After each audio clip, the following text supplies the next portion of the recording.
quick video today about why every single boxer must lift weights. I don't care what weight class, maybe not even boxing, any sport, MMA, jiu-jitsu, anything. All of them have to lift weights. And this is why.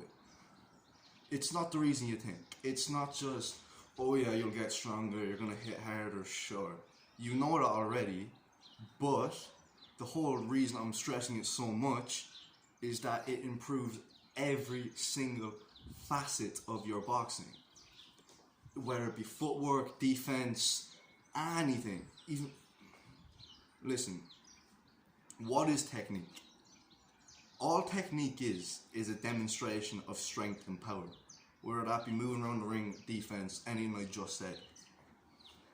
If you get stronger and you increase your strength ceiling, you're going to be able to do these things at a higher level and better. I'm not saying if you get strong, you're instantly going to turn into Ali. That's not the point. But the point is, if you're already at that level and you get stronger, you've only gotten better because you can do all of this stuff better. You can move around faster, you can punch harder, you can do all of this better. Like, the objections to that is stuff like, the first one I'm going to talk about is the cardio question.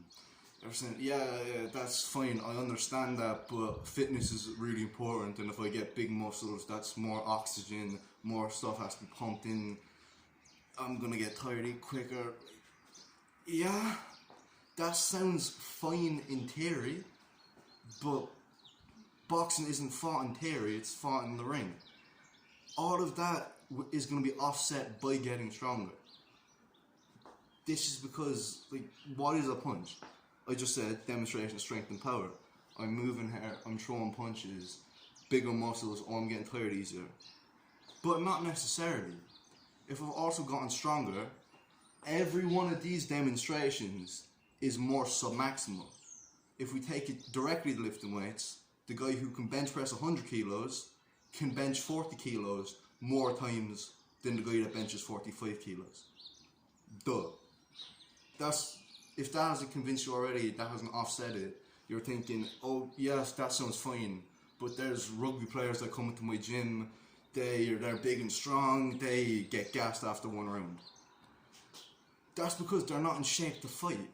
Like, if you lift weights, you're not going to turn into a marathon athlete, obviously. You still have to go and run and whatnot, but it's not going to have a detriment on your cardio. Like, even if you get a triathlete or any super fit person you think of, they're going to get tired too in a boxing ring. It's just a different type of tired. They might not be like huffing and puffing, but they're going to be tired in other ways. They're going to be probably weak.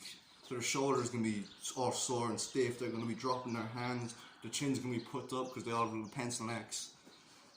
It's the cardio question. It's just a myth, really. It's just a fallacy that keeps getting repeated.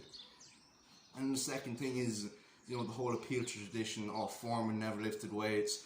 Lyle never lifted weights. Shavers never lifted weights. That's true. But look at the men. Look at Ron Lyle. Look at George Foreman. Look at Shavers. Look at any of these big punchers you want to bring up. Are you telling me these guys can't deadlift an insane amount of weight? Or they're not incredibly strong?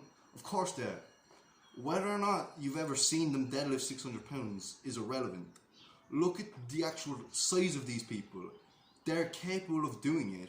Whether or not they did it or not is irrelevant. The whole thing, punchers are born, not made. No, like, athletes are born. You can also make them. Like, it kind of gets skewed. Like, a lot of people will never be able to get as strong as they were, and they didn't lift weights. But that's a problem. Maybe you can get that strong, but you haven't tried it yet because you're appealing to tradition, saying, oh, but they never did it. That was natural for them.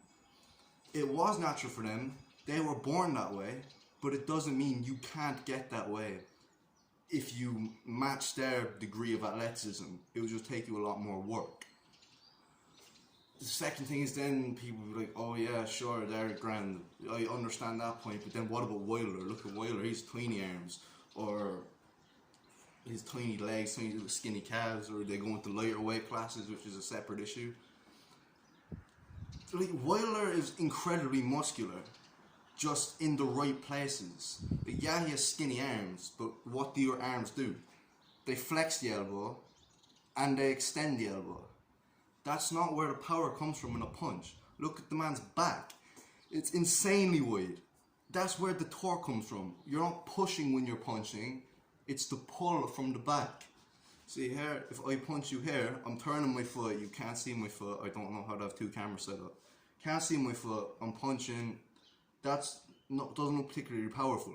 Where the power's coming from is when I pull hair back and use my back with it. That's where the power comes from, not the arm or the shoulder or anything like that. It's the back and the legs. But you know it already, you just didn't put two and two together. Everyone knows that. Now, how else do we go into? Then people talk about lighter weight classes like, oh yeah, but Duran hit super hard. Hagler knocked a lot of people out, so did Pacquiao. I'm not saying for a second they didn't hit hard, because they obviously did.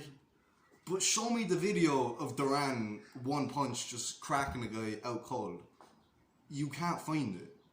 It's always death by 1,000 cuts with those lighter weight classes. They're just constantly teeing off with him till eventually he goes down. It's not that one punch crack that the strong guys have.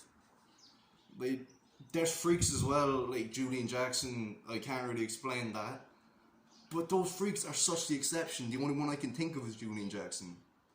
And even having said that, Julian Jackson would be able to hit harder and have better technique and all this had he lifted weights. That's about the extent of it really. There's not much else to say. Lift some weights, get out there, train, spar, lift weights, go for your runs, get fit, get good at boxing, and enjoy yourselves.